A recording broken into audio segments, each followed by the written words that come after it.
तो अपन ने last class के अंदर शुरू करा था चैप्टर नंबर 6, जिसका नाम है prevention of oppression and miss management. यहाँ अपन ने दो टर्म्स देखी थी, ऑपरेशन क्या होता है और मिस मैनेजमेंट क्या होता है। ठीक है, तो लोगों को यानी कि इसमें क्या था, एक एग्जांपल से समझते हैं ताकि आपको और अच्छे से समझ में आ जाएगा। ठीक है, अगर आपको लास्ट क्लास के अंदर समझ नहीं आए तो इसका एक एग्जांपल लेते हैं। जैसे कि कंपनी के डायरेक्टर है, ठीक है। अब उनको क्या चाहिए था, पर्सनल लोन चाहिए था, तो उन्होंने क्या करा, कंपनी के एसेट्स को गिरवी रख दिया और लोन ले लिया। ठीक है, अब उन्होंने भले ही ओ आर ऐसा पास करा हो, ठीक है, क्योंकि ओ आर एस आर में क्या होता है, सिर्फ आपको मेजोरिटी चाहिए। ओ आर में चाहिए 51% और एस आर में चाहिए 75%। अगर आपको इतनी कंसेंट मिल गई शेयर होल्डर्स की तो आप कोई भी ऐसा पास कर सकते हो। ठीक है, पर उसमें क्या हो सकता है, आप कोई गलत डिसीजन भी ले सकते हैं कंपनी के डायरेक्टर्स। ठीक है, क्योंकि मान लो किसी कंपनी, किसी जैसे कि एक एग्जांपल लेते हैं, रिलायंस में अगर मुकेश अंबानी के पास या उसकी फैमिली के पास टोटल मिलकर 90% कंपनी का स्टेक है। ठीक है, और 10% है माइनॉरिटी लोगों के पास, यानी कि अपन लोगों के पास। ठीक है, तो अब कोई भी डिसीजन के लिए चाहिए होगा तो कंपनीज एक्ट में लिखा है ज़्यादा से ज़्यादा ओ आर पास करना है या ऐसा पास करना है। ठीक है, तो वो कुछ भी काम कर सकते हैं ये इससे। अब कल को अगर वो, उनको चाहिए था, मुकेश अंबानी को चाहिए था पर्सनल लोन, ठीक है, अपने पर्सनल पर्पज़ के लिए, और उन्होंने क्या करा, कंपनी के जो प्रॉपर्टी थी उसको मॉर्टेज रख दी। ठीक है, अब उससे उन्होंने लोन ले लिया। ठीक है, पर अगर अपन एज ए जनरल देखेंगे तो ये तो गलत किया उन्होंने as a company point of view, क्योंकि इसमें नुकसान तो कंपनी का ही है। डायरेक्टर ने इधर सिर्फ अपना फ़ायदा देखा। ठीक है, तब जो 10% शेयर होल्डर्स होंगे अपन जैसे, ठीक है, तब उनको तो नुकसान हो सकता है ना। तो इसके लिए अभी तक कोई भी सेक्शन नहीं बना हुआ था जो 10% है, यानी कि जो माइनॉरिटी शेयर होल्डर्स है उनके साथ अगर कोई भी गलत होता है, ठीक है, तो उसके लिए ये पूरा चैप्टर बना रखा है, prevention of oppression and mismanagement. ठीक है, तो सबसे पहले अपन ने देखा था right to apply under section 241। ये था अपना सेक्शन 244। ठीक है, इसमें ये बता रखा है कौन कौन लोग अप्लाई कर सकते हैं। तो इसमें बता रखी कि माइनॉरिटी को भी यहाँ राइट्स दिए कि अगर कल को उनको लगता है कि डायरेक्टर्स गलत कर रहे हैं कंपनी के साथ, तो जो 10% है, यानी कि जो भी माइनॉरिटी शेयर होल्डर्स है, वो खुद कोर्ट में जा सकते हैं। कोर्ट यानी कि एनसीएलटी जा सकते हैं, नेशनल कंपनी लॉ ट्रिब्यूनल। वहाँ जाकर वो ये लड़ाई लड़ सकते हैं, और उनको भले ही उन्होंने, कंपनी के डायरेक्टर्स ने कोई कोई भी डिसीजन ले लिया हो, जो माइनॉरिटी शेयर होल्डर्स को लगता है कि हाँ ये गलत है, तो फिर इस बारे में एनसीएलटी जांच करता है और फिर वो जो फैसला होता है फिर वो ही फैसला सुनाता है। ठीक है, तो उससे क्या होता है, जो भी माइनॉरिटी शेयर होल्डर्स होते हैं उनके साथ कोई गलत नहीं होता। ठीक है, तो इसमें बता रखा है माइनॉरिटी शेयर होल्डर्स कितने होने चाहिए, ये बता रखा है सेक्शन 244 के अंदर। अगर कंपनी के अंदर शेयर कैपिटल है तो या तो 100 मेंबर्स होंगे तो भी चलेगा, यानी कि अपन जैसे 100 मेंबर्स मिल गए। ठीक है, तो वो लोग जा सकते हैं, या फिर 1/10 ऑफ टोटल मेंबर्स। ये कंपनी जैसे कि रिलायंस कंपनी, उसके टोटल मेंबर्स के अगर 1/10 लोग मिल जाएं तो वो लोग जा सकते हैं। ठीक है, सी पॉइंट में बता रखा holding 1/10 of total issued share capital. Company की जितनी भी इशूड शेयर कैपिटल है उसका अगर आपके पास 1/10 एक जने के पास भी है तो वो एक अकेला जना भी जा सकता है। और अगर कंपनी में शेयर कैपिटल नहीं है तो 1/5 ऑफ टोटल मेंबर्स लोग जा सकते हैं। उसके बाद अपन ने देखा था एप्लीकेंट मस्ट है पेड कॉल्स। हाँ, उसने कॉल जो भी कंपनी ने मांगी हो वो सब पेड कर देनी चाहिए, और अगर 2 और मोर पर्सन्स ज्वाइंटली शेयर होल्डर्स हैं तो उनको 1 ही काउंट करा जाएगा। उसके बाद अपन ने सेकेंड पॉइंट में देखा था कंसिक्वेंसेस ऑफ टर्मिनेशन और मॉडिफिकेशन ऑफ सर्टेन एग्रीमेंट्स। ये था सेक्शन 243। इसके अंदर क्या बता रखा है, यानी कि कल को अगर NCLT national company law tribunal court किसी डायरेक्टर को हटाता है, ठीक है, क्योंकि उसने गलत करा था, उसने क्या करा था, कंपनी के एसेट्स को गिरवी रखा था क्योंकि डायरेक्टर को चाहिए था पर्सनल लोन, तो उसने ऐसा काम करा और फिर बाद में कोर्ट इसकी जांच करता है, कोर्ट यह आदेश सुनाता है कि उस डायरेक्टर को हटा दिया जाए कंपनी से। तो वो डायरेक्टर कंपनी से कोई भी नो क्लेम फॉर कंपनसेशन नहीं मांग सकता, ठीक है। कोई भी कंपनसेशन नहीं मांग सकता कंपनी से, ठीक है, कि उसको बीच में ही हटा दिया। उसका एग्रीमेंट था कंपनी के साथ कि वो 5 साल तक डायरेक्टर रहेगा, तो भले ही कोर्ट ने उसको पहले ही हटा दिया हो, ठीक है, तो उसको कोई भी कंपनसेशन नहीं दिया जाएगा। और अगर कोर्ट एक बार हटाता है तो वो 5 साल तक वो वापस, अगर विद इन 5 ईयर उसको वापस कंपनी के अंदर आना है तो ट्रिब्यूनल की परमिशन लेनी पड़ेगी प्लस सीजी की परमिशन लेनी पड़ेगी।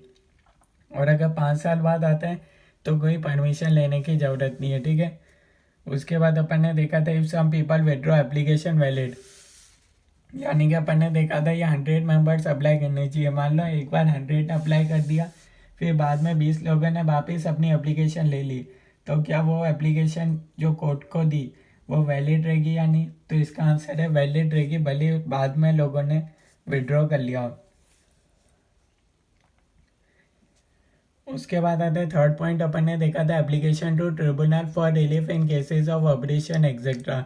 ये था सेक्शन 241। इसके अंदर अपन ने देखा था कौन कौन लोग अप्लाई कर सकते हैं। एक तो मेंबर्स अंडर सेक्शन 244 ये वाले लोग, और सेंट्रल गवर्नमेंट अगर चाहे तो वो खुद अप्लाई कर सकती है view pre judicial in public interest. अगर सेंट्रल गवर्नमेंट को लग रहा है कि हाँ भैया ये पब्लिक इंटरेस्ट में ठीक है, पब्लिक इंटरेस्ट यानी कि कंपनी के share holders wise central government को लग रहा है कि कुछ गलत हो रहा है, तो सेंट्रल गवर्नमेंट भी एप्लीकेशन दे सकती है, ठीक है। अब अपन ने कुछ इसके बाद एग्जांपल देखे थे मिसमैनेजमेंट ऑपरेशन उसके, और वो मैंने आपको बताया था, ठीक है। तो आज अपन इसी के आगे ही पढ़ते हैं मोर एग्जांपल्स ऑफ मिसमैनेजमेंट, ठीक है। पहला अपन ने देखा था मिसमैनेजमेंट के और एग्जांपल ले लेते हैं, ठीक है। जैसे कि अपन ने लास्ट चैप्टर के अंदर देखा था बोरिंग के केस में, ठीक है, डायरेक्ट कंपनी लोगों को कितना दे सकती है, ठीक है,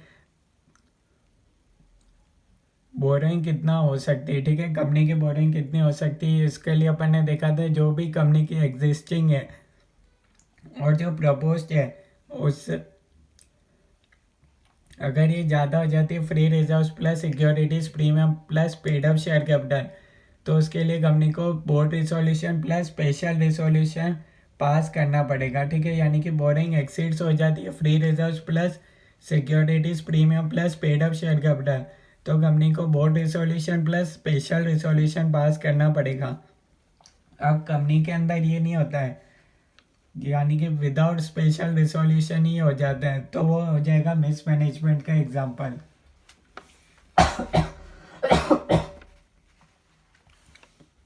उसका एक और एग्जांपल था मिसमैनेजमेंट का, कंपनी के एसेट्स यूज़ कर रहे हैं डायरेक्टर लोग पर्सनल पर्पस के लिए, तो ये भी एग्जांपल हो जाएगा मिसमैनेजमेंट।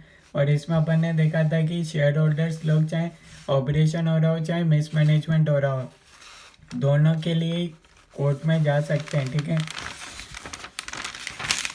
उसके बाद अपन नेक्स्ट टॉपिक देख लेते हैं पावर्स ऑफ ट्रिब्यूनल सेक्शन 242।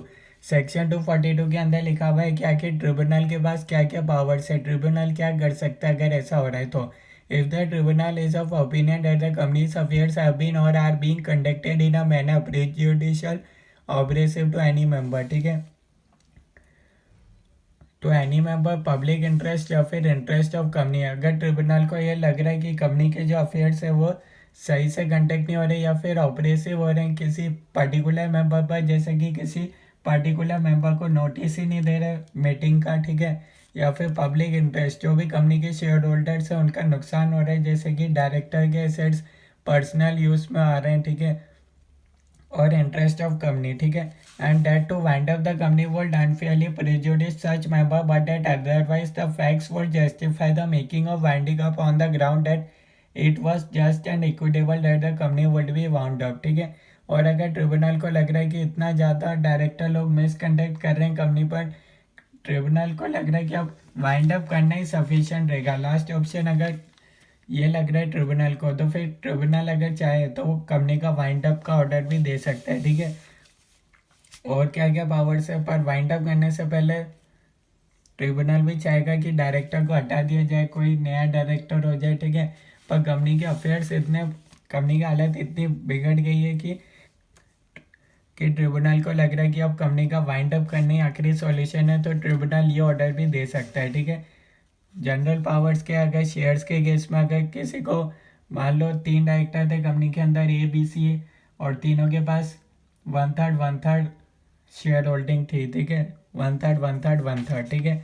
अब A और B ने क्या करा, दोनों ने हाथ मिला लिया और दोनों ने बोनस इशू करा और उन्होंने इस तरीके से करा कि A एंड B की जो 1/3 था उसको उन्होंने वो अपना रेशो बढ़ा लिया और सी को बना दिया माइनॉरिटी, यानी कि अब बाद में क्या हो गया, ए और बी तो मेजॉरिटी बन गए बोनस मिलने के बाद, और सी माइनॉरिटी रह गया, ठीक है। तो ट्रिब्यूनल चाहे तो उस शेयर्स का वापस ट्रांसफर का भी दे सकता है, रिडम्पशन ऑफ शेयर कैपिटल, या फिर अगर कोर्ट चाहे, ठीक है, तो वो कह सकते हैं कि सी का भी वापस से रेशियो बढ़ा हुआ अलॉटमेंट, ठीक है, यानी कि गलत तरीके से बोनस नहीं होना चाहिए, ठीक है। उनके पास जो रेशियो में जैसे कि 1/3 तीनों के पास, तीनों डायरेक्टर्स के पास इक्वल शेयर होल्डिंग थी, तो तीनों को इक्वल रेशियो में बोनस मिलना चाहिए। ऐसा नहीं होना चाहिए कि बोनस मिलने के बाद कोई मेजॉरिटी बन गया और कोई माइनॉरिटी बन गया, ठीक है। और अगला है कॉन्ट्रैक्ट।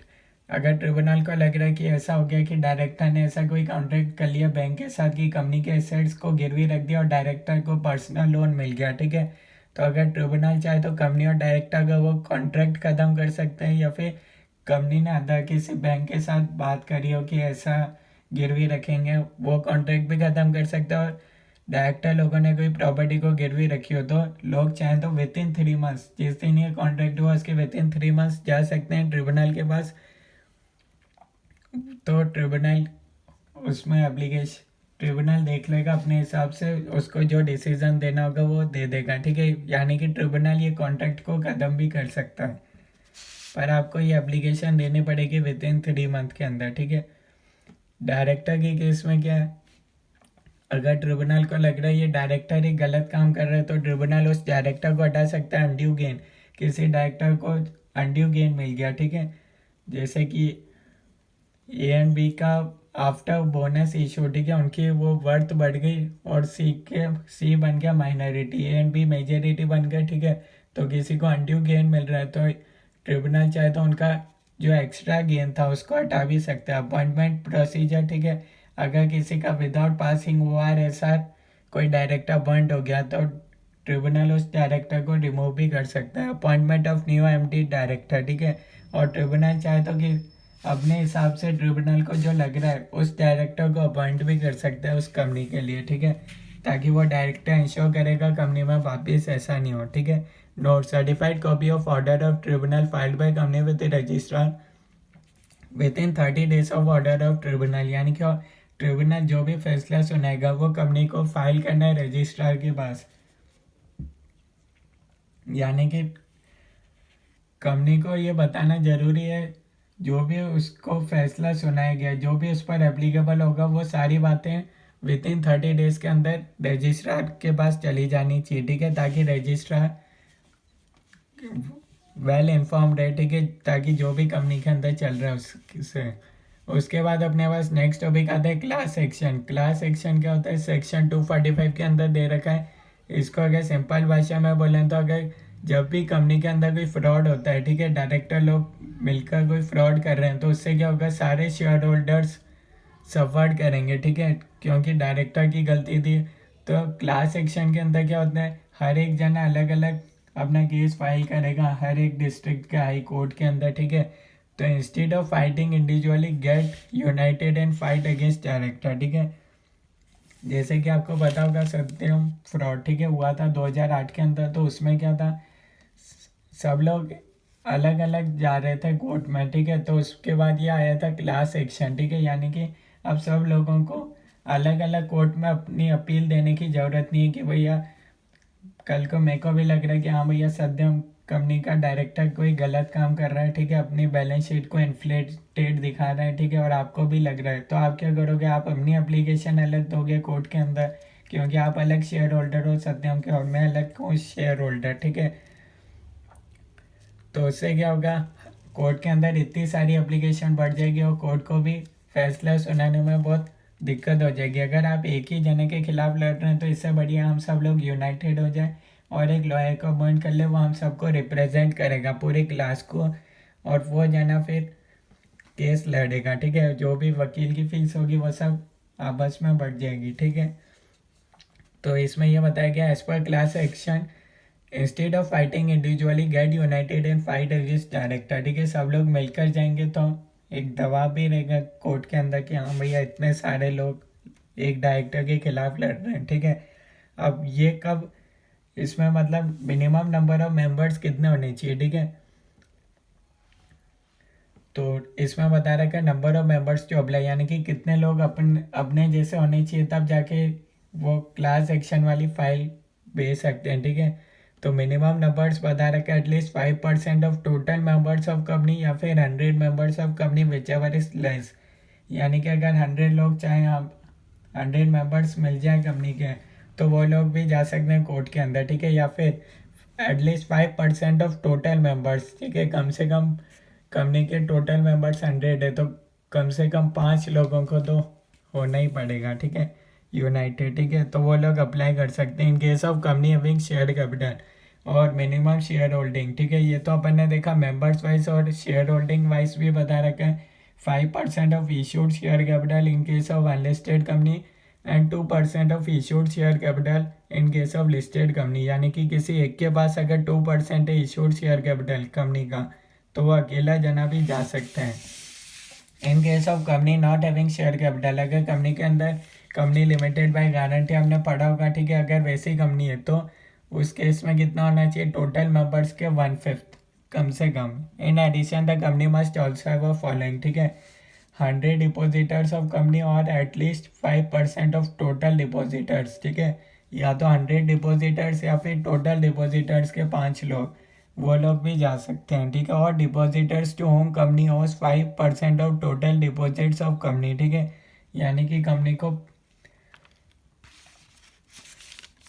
5% और उससे ज़्यादा लोगों को रिपे करना है, ठीक है। तो वो लोग भी जा सकते हैं। Note if fake application is filed against company penalty not exceeding 1 lakh, ठीक है। अगर कोई फेक एप्लीकेशन और यूं ही ऐसे ही 2-4 लोग आपस में यूनाइटेड हो गए और वो लोग अगेंस्ट कंपनी के डायरेक्टर लड़ते हैं तो उन लोगों पर भी पेनल्टी लग सकती है अगर गलत केस आपने फाइल करा तो, पर वो 1 लाख से ज़्यादा एक्सीड नहीं होगी, ठीक है। Note exemption to banking company, ठीक है। आप बैंकिंग कंपनी के खिलाफ क्लास एक्शन नहीं ले सकते, ऐसा नहीं बोल सकते कि बैंक के अंदर आपको लाइनों में लगना पड़ता है, यानी कि बैंक से रिलेटेड आप कोई भी शिकायत नहीं कर सकते क्लास एक्शन के अंदर, ठीक है। तो इसके अंदर आपको बता रखा है, एक तो आपको बता रखा है कंपनी हैविंग शेयर कैपिटल में मेंबर्स वाइज बता रखा है या फिर शेयर होल्डिंग वाइज बता रखा है, ठीक है। और अगर कंपनी में शेयर कैपिटल नहीं है तो उसके लिए बता रखा है कम से कम 1/5 तो लोग होने ही चाहिए, ठीक है। उसके बाद बता रखा है डिपॉजिटर्स के वाइज बता रखा है, ठीक है, या तो 100 डिपॉजिटर्स या फिर टोटल डिपॉजिटर्स के 5%, ठीक है। तो ये अपना चैप्टर कंप्लीट होता है, ठीक है। छोटा सा चैप्टर था, आज अपना कंप्लीट हो गया। नेक्स्ट क्लास के अंदर अपन रिवीजन कर लेंगे, उसके बाद एमसीक्यू सॉल्व कर लेंगे।